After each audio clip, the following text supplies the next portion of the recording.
মেয়েরা কাঁদে, হ্যাঁ, মেয়েরাও কাঁদে।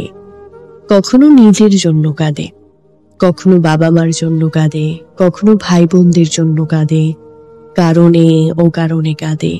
কখনো ছেড়ে আসা মানুষের জন্য কাঁদে, কখনো নিজের বাড়ির জন্য কাঁদে, কখনো ছেড়ে আসা বাড়ির মানুষদের জন্য কাঁদে, কখনো নিজের সাজানো চার দেওয়ালের ছোট্ট রুমটার জন্য কাঁদে, কখনো নিজের আত্মসম্মান রক্ষা করার জন্য কাঁদে, আর শেষমেশ নিকষ অন্ধকার। মেয়েদের জীবনটা হচ্ছে ভাসমান নৌকার মতো, কোথাও স্থায়ীভাবে থাকলেও থাকা যায় না। কখনো বা বাবার বাড়িতে, কখনো শ্বশুর বাড়িতে, কখনো বৃদ্ধ বয়সী সন্তানের বাড়িতে। একসময় জীবনের শেষ নিঃশ্বাস ত্যাগ করে শেষ অবধি জায়গা হয় অন্ধকার ঘরে। মেয়েদের সারা জীবনে উৎসর্গ করে যেতে হয়। মেয়েদের জীবনে কোনো কিছুই নির্ধারণ করা থাকে না। মেয়েদের কখনোই জানা হয় না যে কোন বাড়িটা তার নির্দিষ্ট করা, কোন বাড়িটা তার নিজের, কোন পরিবারের মেম্বার সে।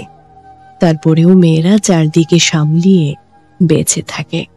কখনো মূল্য পেয়ে বেঁচে থাকে, আবার কখনো মূল্যহীন হয়ে বেঁচে থাকে নিজের জন্য, নিজের প্রিয় মানুষের জন্য।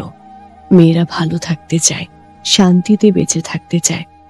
জীবন একটা হলেও মেয়েদের জন্ম হয় কয়েকবার, কারো সুখের জন্য, কারো বা বিষাদের জন্য।